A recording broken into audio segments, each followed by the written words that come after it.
Okay, here we're going to create a revolve feature. So what I have here is a bit of a sketch with a center line drawn in here. Now when we go to dimension this, we're going to actually revolve this sketch around the center line.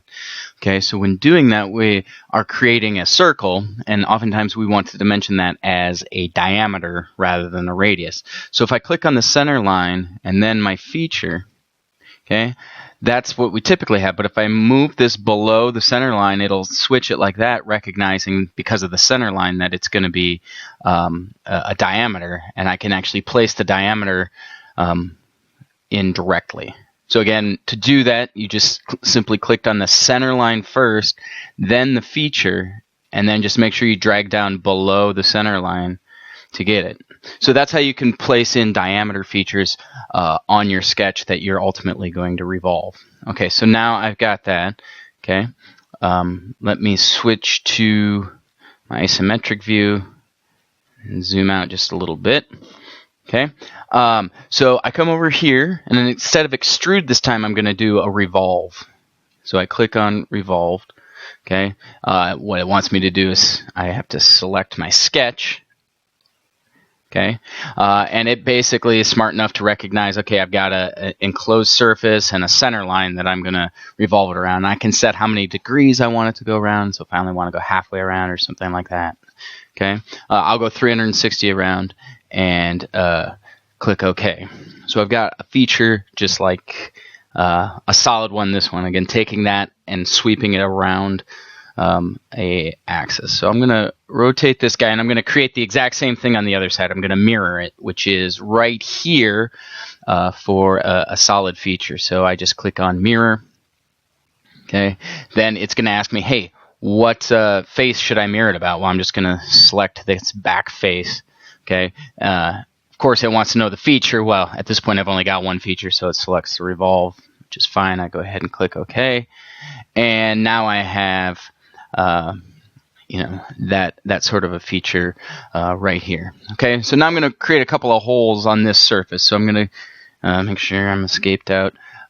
Click on sketch, and then I'll just sketch on this surface right here. I'm going to go ahead and look directly at it. So I'm going to create a little hole just arbitrary distance away. I'm going to make a second circle that goes out to the center of that guy like that. Okay. When I do that, this is actually a construction line that I'm going to dimension. So I go ahead over here and click on for construction. Okay. Now I'll do the same thing. I'm going to create a couple of construction lines here. One that starts at the hole, goes to the center, and then basically goes out like so. And again, let me hit escape. Okay, and I guess I can just select these and make them a construction line as well. Okay, so now I just come through and I can dimension, these lines as necessary. Like put the angle in there. So we'll call that a 30-degree angle. Okay, I could dimension the circles, all that good stuff. But I'm going to go ahead and stop here and create this extrusion at this point. Okay, so I am cutting this guy. Okay, it finds, I think it's got it. We'll go through all, click OK. There, we do have it. Okay, so now I have a hole going through it just like that.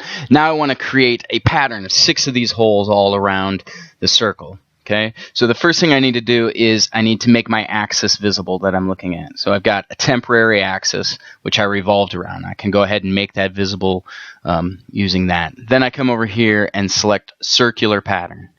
Okay, so what it wants me to do is, hey, tell me what axis that I'm going to rotate it about. So I click on my axis there. Okay, and again, it's recognizing, probably because I had it selected, that extrude 3 is what I want to do. Now I can set how many degrees I go around, how many I go around. I want equal spacing. I can mess around with all this. Go ahead and click OK, and now I've got 6 of these circles going around. Okay, so I'll go ahead and save this, and now I'm going to create a drawing of it with a section view. So I'm going to go ahead and make my drawing, start a new drawing. Okay, that's fine. I am going to make sure I'm in ANSI though. I'll switch my guy here. Instead of ISO, I'm going to use the ANSI sort of setup. Click OK. Okay. Now that I got that, I'm going to go ahead and place my feature there. That guy's a little small. So what I think I'll do is I'll increase the scale on it. Instead of, I'll just do a 1:1 scale. There we go. Much better. Okay. So now that I got that, I'm going to go ahead and place a section view, which is this button right here, right below the auxiliary view. Click my section view, and what I want to do is create a vertical section just like that. Okay. So what I do is I just come over and I basically click on the center of the circle.